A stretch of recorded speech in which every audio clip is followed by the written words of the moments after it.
నమస్తే, welcome to ANN. నేను Lakshminag Narahar Shetty. Headlines చూద్దాం. విశాఖకు గూగుల్ రాక ఏపీకే గేమ్ చేంజర్. ఏపీ చరిత్రలో ఇవాళ మరిచిపోలేని రోజన్న సీఎం చంద్రబాబు. మాజీ ఎమ్మెల్యే పైలట్ రోహిత్ రెడ్డికి హైకోర్టులో ఊరట. షరతులతో కూడిన బెయిల్ మంజూరు చేసిన న్యాయస్థానం. తెలంగాణ హైకోర్టును ఆశ్రయించిన బిగ్ బాస్ ఫేమ్ అశూరెడ్డి. తనపై నమోదైన కేసును కొట్టివేయాలని పిటిషన్. హైదరాబాద్లో కొనసాగుతున్న పెట్రోల్ డీజిల్ కష్టాలు. 50% పెట్రోల్ బంకుల ఎదుట స్టాక్ బార్డులు.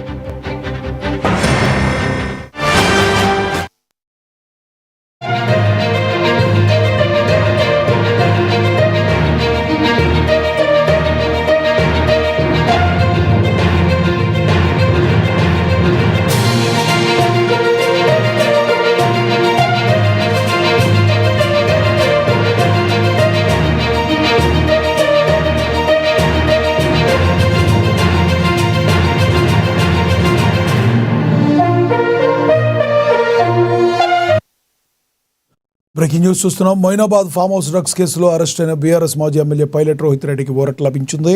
గత కొంతకాలంగా చెంచల్గూడ జైల్లో రిమాండ్ ఖైదీగా ఉన్న ఆయనకు హైకోర్టు షరతులతో కూడిన బెయిల్ మంజూరు చేస్తుంది. కేసు దర్యాప్తుకు సహకరించాలని ఆదేశిస్తూనే పాస్పోర్ట్ను పోలీసులకు అప్పగించాలని స్పష్టం చేస్తుంది.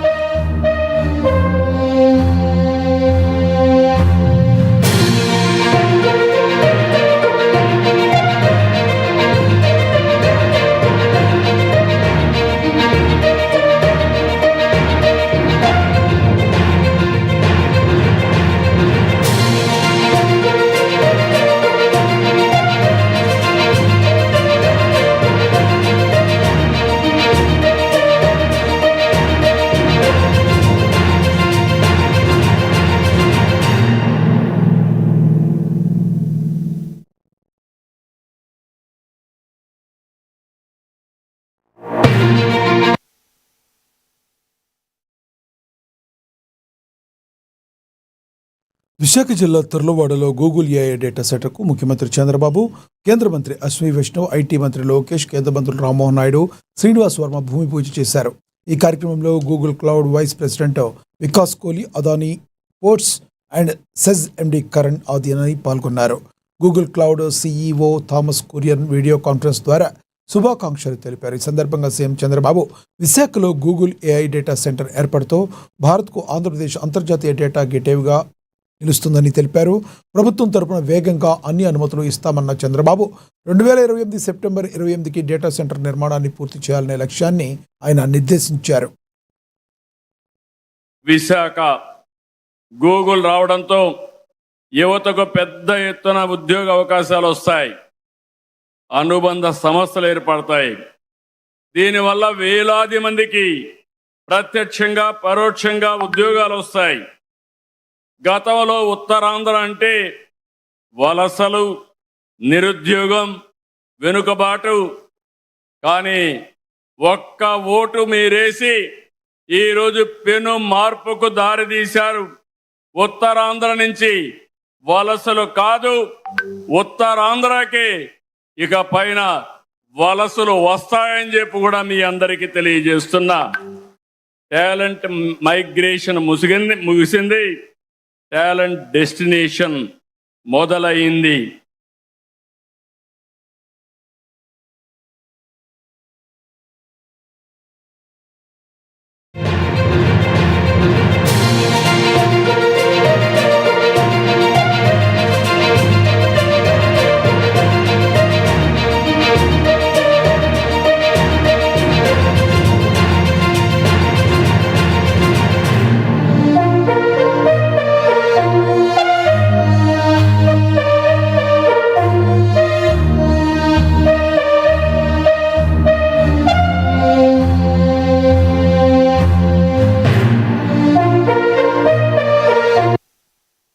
బ్రేకింగ్ చూస్తున్నాం. బిగ్ బాస్ ఫేమ్ ప్రముఖ సినీ నటి అశూరెడ్డి చుట్టూ వివాదాలు ముదురుతున్నాయి. పెళ్లి పేరుతో తనను తన కుటుంబాన్ని నమ్మించి దాదాపుగా 9.83 కోట్లు మోసం చేసిందంటూ బాధితుడు ధర్మేంద్ర కుటుంబం ఇచ్చిన ఫిర్యాదుతో పోలీసులు ఆమెపై నాన్ బెయిలబుల్ కేసు నమోదు చేశారు. ఈ నేపథ్యంలో తనపై నమోదైన ఎఫ్ఐఆర్ను కొట్టివేయాలని కోరుతూ అచ్చురెడ్డి తెలంగాణ హైకోర్టును ఆశ్రయించారు. కనీసం తన వెర్షన్ తీసుకోకుండానే పోలీసులు ఏకపక్షంగా ఎఫ్ఐఆర్ నమోదు చేశారని ఆమె పిటిషన్లో పేర్కొన్నారు. నమోదైన కేసులో వాస్తవం లేదని, కాబట్టి ఆ ఎఫ్ఐఆర్ను కొట్టివేయాలని ఆమె కోర్టును వేడుకుంటున్నారు.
Senior journalist deputy CM CPRO Madhusudan హఠాన్ మరణం పట్ల మంత్రి కోమటిరెడ్డి వెంకటరెడ్డి తీవ్ర దిగ్భ్రాంతి వ్యక్తం చేశారు. మిర్యాలగూడలోని మధుసూదన్ నివాసానికి చేరుకున్న మంత్రి ఆయన భౌతికాయానికి నివాళులు అర్పించారు. మధుసూదన్తో ఉన్న సుదీర్ఘ అనుబంధాన్ని గుర్తు చేసుకునే మంత్రి తీవ్ర భావోద్వేగానికి గురయ్యారు. బాధితుని కుటుంబానికి తక్షణ సాయంగా 5 లక్షల రూపాయలు అందజేసి ప్రభుత్వం అండగా ఉంటుందని భరోసా ఇచ్చారు.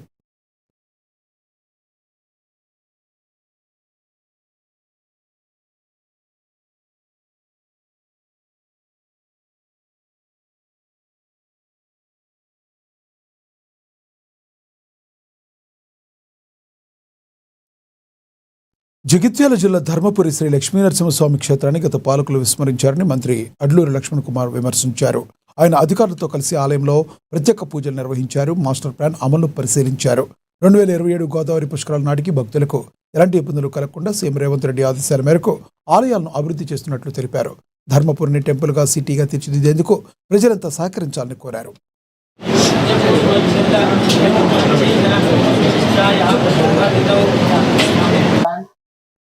రోడ్ వైడింగ్, ఈ రాజరాజేశ్వర ఉన్నవాడ స్వామి యొక్క దేవాలయం పునర్నిర్మాణం కూడా మొదటి పనులు ప్రగతిలో ఉన్నాయి. దానిలో భాగంగా తెలంగాణ రాష్ట్రంలోని దైవ క్షేత్రాలన్నీ కూడా మన గౌరవ ముఖ్యమంత్రి గారు గొప్పగా సంకల్ప మన ధర్మపురి లక్ష్మణ దైవ క్షేత్రాన్ని కూడా టెంపుల్ సిటీగా మాస్టర్ ప్లాన్లు చేర్పించి ఈ టెంపుల్ యొక్క ఆ ధర్మపురి లక్ష్మణ స్వామి దేవాలయం ఈ చుట్టుపక్కల ప్రాకారం అంతా కూడా ఆగమ శాస్త్రం ప్రకారం వేద పండితుల ఆలోచనతో ఎండోమెంట్ సంబంధించిన స్వయాన కమిషనర్ గారు వారికి సంబంధించిన ఆర్కియాలజీ సంబంధించిన వాళ్ళు నిన్న 2 రోజుల కింద మొత్తం టెంపుల్ ప్రాంతం అంతా ఎందుకంటే ఏ విధంగా ఈ దేవాలయాన్ని నిర్మాణం చేయాలి, నిర్మాణం విషయంలో ఏ ప్రాంతాన్ని తీసుకోవాలి, నార్త్ ఎటువైపు వెళ్ళాలి, సౌత్ ఎటువైపు వెళ్ళాలని ఒక ఆలోచన వారు ఉంది. దానికి ఏ విధంగా ముందుకు వెళ్ళాలనుకుని ఈరోజు స్వయంగా ఎండోమెంట్ కమిషనర్ గారు అధికారులు రావడం జరిగింది. దాంట్లో భాగంగా స్థానిక ఎమ్మెల్యేగా మంత్రిగా నేను కానీ ఇక్కడ మీ అందరం కానీ ఈ యొక్క దేవాలయానికి సంబంధించిన ఈ ప్రాంతానికి సంబంధించిన ప్రజల యొక్క సహకారం ఉంటే తప్ప రోడ్ వైడింగ్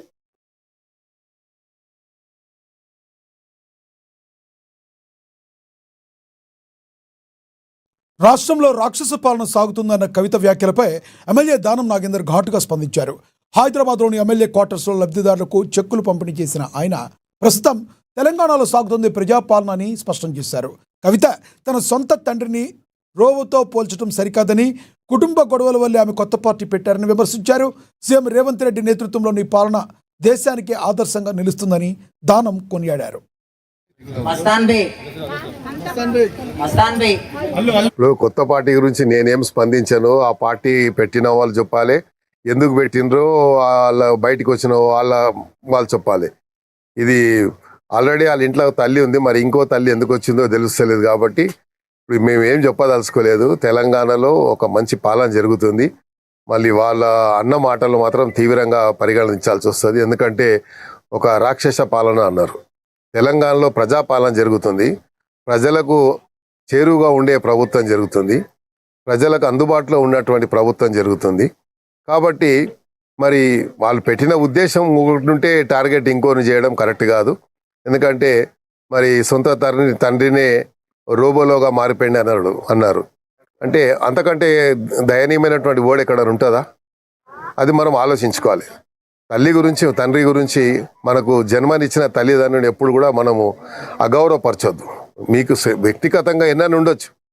మీరు మీ సొంత సమస్యల్ని మార్కెట్కి తీసుకొచ్చారు, రోడ్డు మీద తీసుకొచ్చారు. మీ సమస్యని మీ ఇంట్లో ఉండి పోరాటవలసిన ఆ సమస్యని బయటికి తీసుకొచ్చారు. బయటికి తీసుకొచ్చి ఏం చేశారు? వాళ్ళని అంటే ఒక్కరిని అంటే బాగుండదు కాబట్టి ముఖ్యమంత్రి అంటున్నారు. ముఖ్యమంత్రి గారి పాలన బాగుందని మొత్తం అంతా దేశమంతా కోడై కూస్తుంది. మన రాష్ట్రాన్ని ఎగ్జాంపుల్గా తీసుకుంటున్నారు, రోల్ మోడల్గా తీసుకుంటున్నారు. వేరే రాష్ట్రాలలో వాళ్ళు ముఖ్యమంత్రి గారిని అడిగి తెలుసుకుంటున్నారు మీరు ఎట్లా చేస్తున్నారు అని చెప్పి. అన్ని రాష్ట్రాల్లో ఇక్కడ ప్రవేశపెట్టిన పథకాలే మొన్న రాహుల్ గాంధీ గారు బెంగాల్లో చెప్పారు, తమిళనాడులో చెప్పారు, కర్ణాటకలో చెప్తున్నారు, ఇతర రాష్ట్రాలు ఎక్కడెక్కడ అస్సాంలో జరిగిన ఎలక్షన్లో చెప్తున్నారు. అంటే పెద్దపల్లి జిల్లా రామగుండం కార్పొరేషన్ కార్యాలయం వద్ద ఉద్రిక్తత చోటు చేసుకుంది. పట్టణంలో పెరుగుతున్న రోడ్డు ప్రమాదాలకు అధికారుల నిర్లక్ష్యమే కారణమంటూ బీజేపీ శ్రేణులు భారీ నిరసన చేపట్టాయి. ఇటీవల ఓ మహిళా ఉపాధ్యాయురాలు ప్రమాదంలో మృతి చెందడంతో ఆగ్రహించిన నేతలు 60 అడుగుల రోడ్డును 45 అడుగులకు తగ్గించడం వల్లే ఈ ప్రమాదాలు జరుగుతున్నాయని ఆరోపించారు. వినతి పత్రాన్ని ఇచ్చేందుకు వెళితే అధికారులు అందుబాటులో లేకపోవడంపై వారు మండిపడుతున్నారు. రామగుండం మున్సిపల్ కార్పొరేషన్లోని అధికారులకి కమిషనర్ గారికి వినతి పత్రం ఇద్దామని వస్తే కనీసం పాలన చేయాల్సిన అధికారులు కానీ సంబంధిత అధికారులు కానీ ఇక్కడ లేకపోవడము ఎంత దురదృష్టకరమైన విషయం అని అంటే, ఈరోజు ప్రజల ప్రాణాలను గాలికి వదిలేసిళ్ళు. అభివృద్ధి పేరు మీద ఉన్న ఇండ్లు కూలగొడుతున్నారు కానీ ప్రాణాలు పోతున్న ప్రజలని పట్టించుకోలేని పరిస్థితుల్లో ఈరోజు రామగుండం టీపీఓ అధికారులు ఉన్నారు. ఈరోజు ఇందిరానగర్ మేము సందర్శించిన సందర్భంగా అది 60 ఫీట్ల శాంక్షనింగ్ రోడ్డు. దాన్ని టేపు పట్టుకొని కొలిస్తే 40 ఫీట్లు మాత్రమే ఉంది. ఆ 40 ఫీట్లు వేయడం కారణంగా అక్కడ ఒక టర్నింగ్ రావడం జరిగింది. ఈరోజు పిల్లలను తయారు చేసే ఒక టీచరు, 3 సంవత్సరాల పాప ఉన్న టీచరు ఈరోజు వారి ప్రాణాలు కోల్పోవడం జరిగింది. నామమాత్రంగా ఆ సమస్యను సరిదిద్దడానికి ప్రయత్నం చేస్తూ అక్కడ ఉన్న టర్నింగ్ మీద ఉన్న స్టెప్స్ను మాత్రం తొలగించిండు. స్టెప్స్ను తొలగించడం వల్ల సమస్య పోతుంది అని అనుకుంటే ఇంకో సమస్య, మీరు దయచేసి మీడియా మిత్రులు కూడా దీని మీద ఒక రిపోర్ట్ చేయాల్సిన అవసరం ఉన్నది. ఆ టర్నింగ్ మీద మెట్లు తీసేస్తే చక్కగా రోడ్డు మీద ఉన్న ఎలక్ట్రిసిటీ పోలు అది రోడ్డు మధ్యలో వచ్చింది.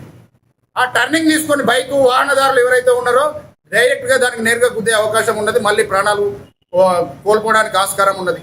ఇంకొంచెం ముందుకు పోతే ఆ టర్నింగ్, చిన్న టర్నింగ్, అక్కడ 3 పోల్స్ ఇంకా అట్లనే ఉన్నాయి. ఈ రామగుండం మున్సిపల్ కామారెడ్డి జిల్లా కేంద్రంలో పెట్రోల్, డీజిల్ కొరత తీవ్రమైంది. ప్రధాన బంకుల వద్ద నో స్టాక్ బోర్డులు దర్శనమిస్తూ ఉండడంతో వాహనదారులు తీవ్ర ఇబ్బందులు పడుతున్నారు. డీజిల్ దొరకపోవడంతో రవాణా వాహనాలు నిలిచిపోగా వరి కోతల సమయంలో ఇంధనం అందక రైతులు ఆందోళన చెందుతున్నారు. గంటల తరబడి బంకుల వద్ద క్యూ కడుతున్న వినియోగదారులు ప్రభుత్వం వెంటనే స్పందించి సమస్యను పరిష్కరించాలని డిమాండ్ చేస్తున్నారు.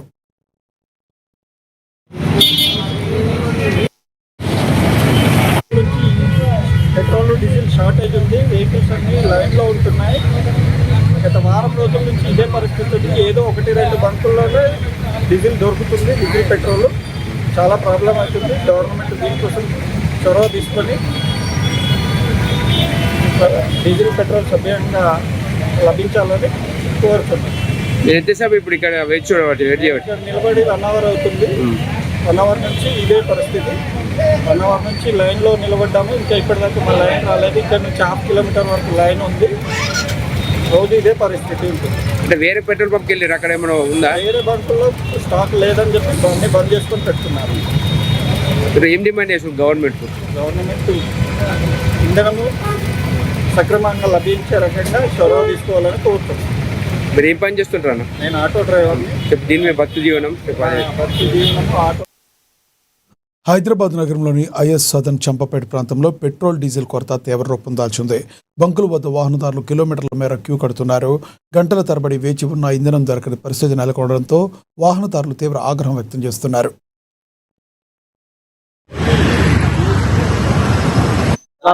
లైన్లలో పడితే పొద్దున్న 5 గంటలు పడితే 12 గంటలకు 1 గంట గ్యాస్ దొరుకుతుంది. మాకు ప్రైవేట్ బంకులలో ఏమో 125 రూపాయలు ఉంది గ్యాస్.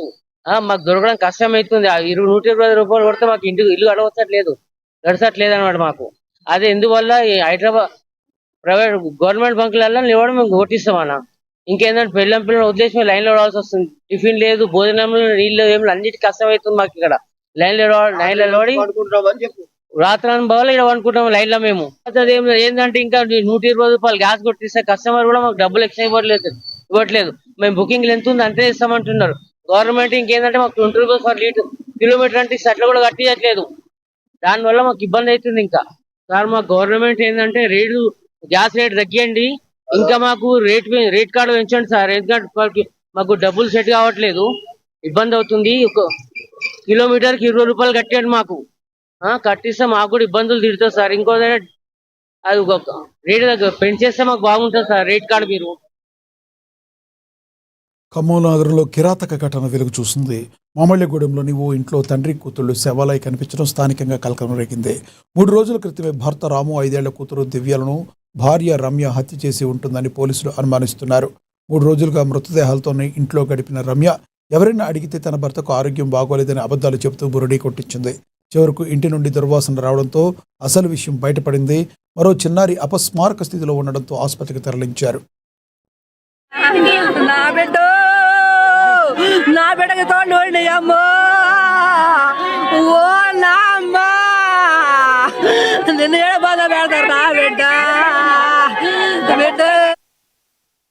తన కాన్వాయ్పై జరిగిన దాడిపై మాచర్ల ఎమ్మెల్యే జోలకంటి బ్రహ్మానందరెడ్డి స్పందించారు. బీరు సీసాలతో దాడులు చేస్తే భయపడే ప్రసక్తి లేదని, వైసీపీ నాయకుల తాటాకు చప్పుళ్లకు బెదిరి పోనని ఆయన స్పష్టం చేశారు. అభివృద్ధిని అడ్డుకుంటున్న పిన్నెల్లి సోదరులపై ఆయన విరుచుకుపడ్డారు. దమ్ముంటే మాచర్ల సెంటర్లో చర్చకు రావాలని ఆయన సవాల్ విసిరారు. ఎవరన్నా ఉన్నారా అంటే చరిత్రలో నువ్వే. 7 సార్లు కరెంటు ఛార్జీలు ఒక ముఖ్యమంత్రి హయాంలో పెంచిన వ్యక్తి ఎవరు ఉన్నావంటే ఆ ఘనత కూడా నీదే. మద్య నిషేధం అని చెప్పేసి మహిళల్ని మోసం చేసిన వ్యక్తివి నువ్వే. అక్క చెల్లెమ్మలు అంటూ సొంత అక్క చెల్లెల్ని చివరికి వాళ్ళ పుట్టుకని కూడా నీ మీడియా సాక్షిగా వాళ్ళని ప్రశ్నిస్తా ఉంటే, నీ తల్లిని నువ్వు అవమానిస్తా ఉంటే మా గుండెలు రగిలిపోతా ఉన్నాయి. ఏంటి ఈ దారుణం? షర్మిల గారి పుట్టుకని ప్రశ్నించే విధంగా, షర్మిల గారిని అవమానించే రీతిలో మీ సోషల్ మీడియా పనిచేస్తా ఉంది అంటే మీకు మహిళల పట్ల ఏ పార్టీ గౌరవం ఉంది? పచ్చ చీర కట్టుకుంటే తప్పంటావు, రేపు మెడలో పసుపు తాడు వేసుకున్నా తప్పంటావు, పచ్చని చెట్లు కనిపిస్తే కొట్టేపిస్తావు, పచ్చని జీవితాలని బుగ్గి చేశావు. అందుకే నీ సైకో పాలనకి విసుగు చెందిన ప్రజలు. పల్నాడు జిల్లా రెంటచింతల మండలంలో ఉద్రిక్తత చోటు చేసుకుంది. ఎమ్మెల్యే జోలకంటి బ్రహ్మారెడ్డి కారుపై వైసీపీ శ్రేణులు దాడులకు ప్రయత్నించడం కలకలం రేపింది. పసర్లపాడు తిరునాళ్లకు వెళ్లి తిరిగి వస్తుండగా దుండగులు ఎమ్మెల్యే కారుపై బీరు బాటిళ్లతో దాడి చేశారు. ఈ ఘటనపై వెంటనే స్పందించిన పోలీసులు సైదా అనే వ్యక్తిని అదుపులోకి తీసుకోగా పరారీలో ఉన్న మరో 2 కోసం గాలిస్తున్నారు. పేరు చెప్పు. ఇంటి పేరు షేక్ అన్న. నా పేరు షైదన్న. ఆయన బండికి మా ఫ్రెండ్ బండికి అయిపోయి ఆయన జరిగిందన్న. ఏం పేరు అబ్బాయి? నీ పేరు? నా పేరు షైదన్న. మీ నాన్న పేరు? గన్న సార్.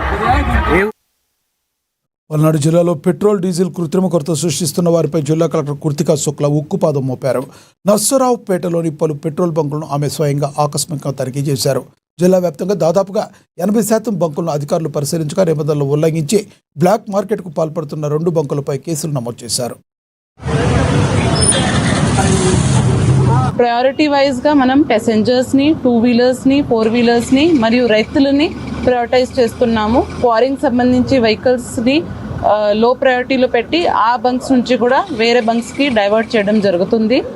వెహికల్ సంబంధించి కూడా వాళ్ళ అవసరంని బట్టినే వెహికల్ వాళ్ళకి ట్యాంక్ కెపాసిటీ ఫుల్ చేయకుండా వాళ్ళకి ఆ రోజుకి ఎంత అవసరం ఉంది అంతవరకే పెట్రోల్ డీజిల్ తీసుకోవాలి కోరుకుంటున్నాను. ప్రస్తుతం అయితే జిల్లా వ్యాప్తంగా 2 వీలర్స్కి 200 లిమిట్ పెట్టాము.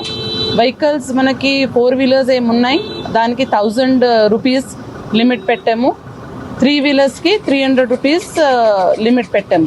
ఇంతవరకు వాళ్ళకి ఇస్తున్నాము. రైతులని కూడా వాళ్ళ డిస్టెన్స్ని బట్టి వాళ్ళ మెషిన్ని బట్టి హార్వెస్టింగ్కి వాళ్ళు ఏ మెషిన్ వాడుకుంటున్నారు మరియు వాళ్ళు ఏ క్రాప్కి హార్వెస్టింగ్ చేస్తున్నారు దాన్ని బట్టి లిమిట్స్ సెట్ చేయడం జరిగింది.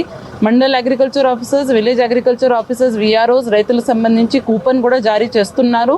ఎవరికి ఇబ్బంది ఉంటే దయచేసి మీ సచివాలయంలో విలేజ్ అగ్రికల్చర్ అసిస్టెంట్ నుంచి డీజిల్ కూపన్ తీసుకోండి.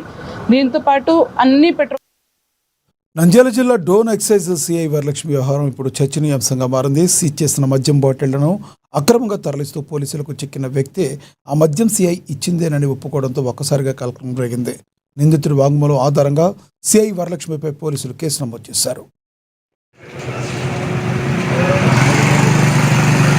ఒక కారు చెక్ చేసినందులో 385 పెట్ బాటిల్స్, 180 ml లిక్కర్ బాటిల్స్. ఆ కారు డ్రైవర్ సోమనాథ్ అనే వ్యక్తిని సంబంధించి విచారిస్తే మాకు వచ్చిన ఇన్ఫర్మేషన్ ఏమంటే అది ఆల్రెడీ సీజ్ చేసినటువంటి ప్రాపర్టీ అని తెలిసింది. ఎక్సైజ్ డిపార్ట్మెంట్ సంబంధించి ఆల్రెడీ సీజ్ చేసిన ప్రాపర్టీ అని మాకు తెలిసింది. దాని మీద మేము ఒక కేసు రిజిస్టర్ చేయడం జరిగింది. ఆ కేసు పైన ఇంకా డీప్గా విచారించి ఎక్కడ సీజ్ చేశారు, ఎప్పుడు సీజ్ చేశారు, ఎందుకు అది మళ్ళీ తిరిగి మార్కెట్లోకి వచ్చింది, ఏ పర్పస్ మీద బయటకు వెళ్తుందని ఇంకా విచారించాల్సింది. ప్రస్తుతానికైతే సోమనాథ్ అనే వ్యక్తి పైన ఎక్సైజ్ సంబంధించిన ఆఫీసర్స్ పైన కేసు రిజిస్టర్ చేయడం జరిగింది. ఏమన్నా ఎవిడెన్స్ చూపించాడా సార్ నిందితుడు? అది ఇంకా విచారణ జరుగుతుంది. అంటే ఎవరెవరి దగ్గర నుంచి కొనుగోలు చేస్తున్నాడు అది ఎక్సైజ్ డిపార్ట్మెంట్ అని అంటున్నారు. సో దాని మీద ఎక్సైజ్ ఆఫీసర్స్ కూడా ముందర చేర్చడం జరిగింది. దాని మీద ఇంకా లోతుగా విచారణ జరుగుతుంది. ఇన్వెస్టిగేషన్లో ఫర్దర్ కోర్స్ ఆఫ్ ఇన్వెస్టిగేషన్ చెప్పడం. ఉమ్మడి వరంగల్ జిల్లాలో 2వ రోజు కూడా ఇంధన కష్టాలు కొనసాగుతున్నాయి. డీజిల్ దొరకక వాహనదారులు, రవాణాదారులు అల్లాడిపోతున్నారు. రాష్ట్రంలో నిలువలు పుష్కలంగా ఉన్నాయని పౌర సరఫరాల శాఖ చెబుతున్నప్పటికీ కూడా క్షేత్రస్థాయిలో మాత్రం సీన్ రివర్స్లో ఉంది. కిలోమీటర్ల మేర క్యూ లైన్లో గంటల తరబడి వేచి చూడలేక జనం ఉక్కిరి బిక్కిరవుతున్నారు. దీనిపై మరింత సమాచారాన్ని మా ప్రతినిధి మౌనిష్ అందిస్తారు. రాష్ట్రంలో 2 రోజులుగా ఇంధన కొరతతో వాహనదారులు అయితే తీవ్ర ఇబ్బందులు ఎదుర్కొంటున్నారు. అయితే అధికారులు మాత్రం ఇంధన కొరత లేదన్నప్పటికీ క్షేత్రస్థాయిలో అది మాత్రం కనిపించడం లేదు. మొత్తంగా ఉమ్మడి వరంగల్ జిల్లా వ్యాప్తంగా కూడా తీవ్రంగా అయితే వాహనదారులు అయితే ఇబ్బందులు పడుతున్న వాహనదారులు కూడా క్యూ లైన్ లో చూసాం. మనం ప్రజెంట్ హన్మకొండ చౌరస్తా వద్ద ఉన్నటువంటి పెట్రోల్ బంకుల వద్ద ఉన్నాము. ఒకసారి చూస్తే ఈ క్యూ లైన్ కిలోమీటర్ల మేర అయితే క్యూ లైన్లు అయితే వాహనదారులు క్యూ లైన్లు కట్టిన నేపథ్యం కనిపిస్తుంది. ముఖ్యంగా ఇటు ఈ డీజిల్ కొరత అయితే అధికంగా ఉన్నట్టు కనిపిస్తుంది. పెట్రోల్ తో పోలిస్తే డీజిల్ కొరత అధికంగా ఉన్న నేపథ్యం అయితే కనిపిస్తుంది. అయితే ఉమ్మడి వరంగల్ జిల్లా వ్యాప్తంగా ఇబ్బందులు పడుతున్నారు. ఇప్పటికీ గంటల తరబడి పెట్రోల్ కోసం అయితే ఎదురు చూస్తున్న పరిస్థితి కూడా కనిపిస్తుంది. ఒకసారి మనం ఇక్కడ ఉన్న వాహనదారులు వారితో మాట్లాడదాం. సార్ చెప్పండి, ఎంత సమయం అవుతుంది ఎదురు చూడబట్టి? 45 నిమిషాలు అవుతుందండి. 45 minutes అవుతుంది. ఇది ఒక 2 రోజుల క్రితం చాలా హాయిగా ఉండేది. మళ్ళీ 2 రోజుల నుంచి ఈ పరిస్థితి వచ్చింది.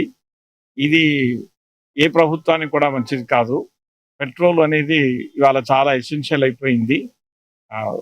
గవర్నమెంట్ వాళ్ళు తొందరగా యాక్షన్ తీసుకొని ఈ సమస్యను సాల్వ్ చేయడానికి ప్రయత్నం చేయాలని కోరుతున్నాను. అంటే ఈ బంకులలో మిగతా బంకులలో ఎక్కడైనా ట్రై చేశారా? ఇదేనా ఎక్కడైనా చూసారా, వెతికారా? ఇంకా నేను దారిలో వెతికాను. అక్కడంతా నో స్టాక్ నో అని చెప్పిన బోర్డ్స్ ఉన్నాయి. వస్తూ ఇక్కడికి వస్తే ఈ మాత్రం ఇక్కడ పోస్తున్నారు కాబట్టి ఇక్కడ క్యూలో నిలబడ్డాను. రైట్. ఇది అంటే ఈ ఉమ్మడి వరంగల్ జిల్లా వ్యాప్తంగా పలు చోట్ల అయితే వాహనదారులు అయితే పెట్రోల్ కోసం ఎదురు చెక్ చేయడం జరిగింది. కానీ అన్ని బంకులలో మొత్తంగా 90% బంకులలో అయితే నో స్టాక్ బోర్డులు అయితే కనిపించడం జరిగింది. అక్కడక్కడ ఆ బంకులలో పెట్రోల్ లభిస్తున్నప్పటికీ కొన్ని ఇబ్బందులు అయితే ఎదుర్కొంటున్నారు. అంటే క్యూ లైన్ లో ఎదురు చూడడం, చాలా గంటల తరబడి ఎదురు చూస్తున్న పరిస్థితి కూడా కనిపిస్తుంది. అయితే ఈ కొరత ఏర్పడడానికి ముఖ్యంగా సంబంధించి వారి అత్యుత్సాహం వల్ల అయితే ఈ ఇంధన కొరత ఏర్పడినట్టు వారైతే చెప్తున్నారు. అయితే రాష్ట్ర ప్రభుత్వ అధికారులు అయితే ఇంధన కొరత లేదని చెప్తున్నప్పటికీ ఇది క్షేత్రస్థాయిలో అయితే కొరత అయితే కనిపిస్తున్న నేపథ్యం కూడా కనిపిస్తుంది. గంటల తరబడి క్యూ లైన్ లో ఎదురు చూస్తున్న పెట్రోల్ కోసం ఎదురు చూస్తున్న పరిస్థితి కూడా కనిపిస్తుంది.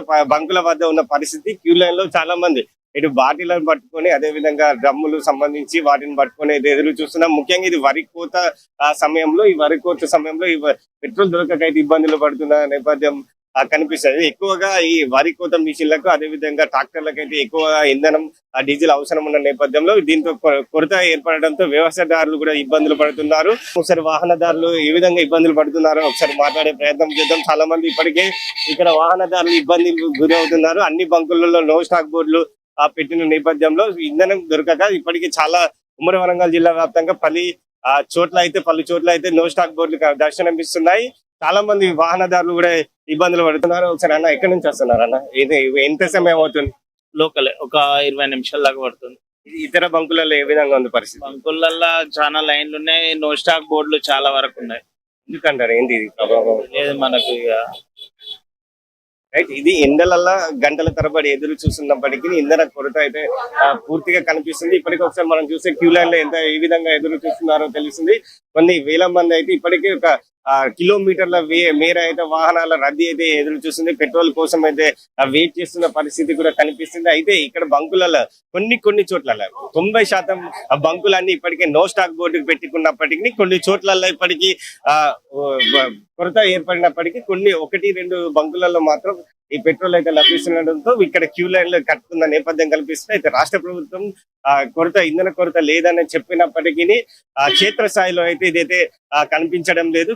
చాలా చోట్ల అయితే నో స్టాక్ బోర్డు పెట్టడం వల్ల అనేక ఇబ్బందులు కూడా ఎదురవుతున్న పరిస్థితి కనిపిస్తుంది. అనేక వెహికల్స్ ఇటు ట్రాక్టర్స్, 2 వీలర్స్, అదే విధంగా 4 వీలర్స్ తో సహా అంబులెన్స్ కూడా ఈ తీవ్ర ఇబ్బందులు అయితే ఎదుర్కొంటారు. అత్యవసర పరిస్థితుల్లో ఉపయోగపడాల్సిన అంబులెన్స్ లో కూడా ఈ పెట్రోల్ ఇంధనం కొరత కారణంగా అయితే ఇబ్బందులను అయితే ఎదుర్కొంటున్న పరిస్థితి కూడా కనిపిస్తుంది. ముఖ్యంగా ఆటో డ్రైవర్లు కూడా చాలా ఇబ్బందులను ఆగుతానే కదా పోయింది పట్టుకొచ్చిన. ఎక్కడెక్కడ తిరిగారు? ఇంతకుముందు ఏమైనా తిరిగారు? ఎక్కడన్నా తిరిగింది కదా, వరంగల్ హన్మకొండ దిగిన. దొరకలేదు. ఎక్కడ ఆగిపోయింది మరి వెహికల్? అక్కడికి వచ్చాక మూల మీద ఆగింది. ఇక్కడ దొరకలేదా? ఎక్కడ దొరకలేదు కదా అంత. అయితే కొన్ని ప్రభుత్వ ఆదేశాల మేరకు ఇక్కడ పెట్రోల్ డీజిల్ వాహనాల వారికి కిందిగా విధంగా పట్టికను కూడా ఏర్పాటు చేయడం జరిగింది. లారీ వాళ్ళకు ఖచ్చితంగా 5,000 రూపాయలు, అదేవిధంగా ట్రాక్టర్ కు 1,500, స్కూటర్ కు 200 మాత్రమే డీజిల్ అయినా పెట్రోల్ అయినా పోస్తారని చెప్తున్నారు. ఇక్కడ డ్రమ్ములు, క్యాన్లు మరి బిందెలు అనుమతించబడవు అంటూ వారు చెప్తున్న నేపథ్యం కలిపి ఏ విధంగా ఉంది, కస్టమర్స్ ఏ విధంగా ఇబ్బంది పడుతున్నారు, మీరు ఎలాంటి ఇబ్బందులు ఎదుర్కొంటున్నారు? చాలా డిస్టర్బెన్స్ పెడతారు. ఎన్ని గంటల నుంచి ఉంది రద్దీ అనేది? నైట్ నుంచి ఉంది. అంటే బిందెలకు సంబంధించి ఏమన్నా అట్లా వెళ్తూ పోస్తున్నారా పెట్రోల్? నార్మల్ గా వెహికల్స్ కి ఎట్లా పోతుంది? వెహికల్స్ 2,000, 1,000, 500. కొందరు ఎక్కువగా అన్నెసెసరీగా ఎక్కువగా పోసుకునే అవకాశం ఉంది. వారికి ఇబ్బంది కాకుండా పోయాలి కదా. వాళ్ళు అందరూ ఒకటేసారి అంటే క్యాన్లు అంటే వేరే కస్టమర్ కి ఇబ్బంది కదా. ఎప్పటి లైన్ ఉంది కాబట్టి తక్కువ వస్తుంది. 2 వీలర్స్ మెయిన్ గా 2 వీలర్స్ ఎక్కువ వస్తున్నారు. వాళ్ళకి ఎన్ని లీటర్లు వాడుతూ ఇస్తున్నారు? 500, 400 పోయాలి. ఎందుకంటే వేరే వాళ్ళ కస్టమర్ దూరం నుంచి వస్తారు, వాళ్ళకి డిస్టర్బెన్స్ రావద్దు కదా. అందుకనే అందరికి సమానంగా పోయాలని. బంకుల వద్ద అయితే ఖచ్చితంగా 2,000 హైదరాబాద్ కి వెళ్ళాలంటే ఖచ్చితంగా ఈ బస్సులో అయితే 8,000 పైగా అయితే డీజిల్ పడే అవకాశం ఉంది. కానీ డీజిల్ కొరత వల్ల అయితే ఇక్కడ ఆ పెట్రోల్ బంక్ యాజమాన్యం అయితే 2,000 మాత్రమే పోస్తామంటూ చెప్పడం వాళ్ళు అయితే ఇబ్బందులకు గురి అవుతున్నారు. కొంచెం 5,000 వరకు పోసినా కూడా మేము మధ్యలో మరీ ఒక చోట్ల పోసుకుంటామంటే వారు చెప్తున్నారు. ఇది ఉమ్మడి వరంగల్ జిల్లా వ్యాప్తంగా ఇంధన కొరత అయితే కనిపిస్తుందనే చెప్పుకోవచ్చు. అన్ని చోట్ల అయితే నో స్టాక్ బోర్డులు అయితే కనిపిస్తున్నాయి. ఎక్కడ చూసినా వాహనదారులు ఇబ్బందులు పడుతున్నారు. మండు టెండర్లతో కూడా చాలా ఇబ్బందులు పడుతున్న నేపథ్యం కూడా కనిపిస్తుంది.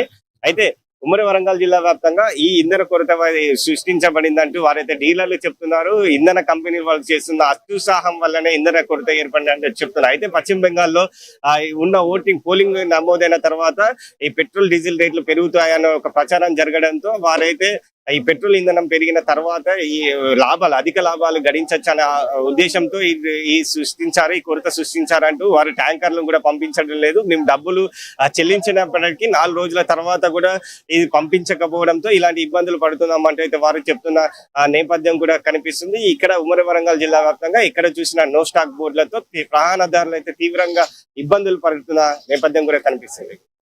కెమెరా పర్సన్ మధుతో మౌని CNN న్యూస్ వరంగల్.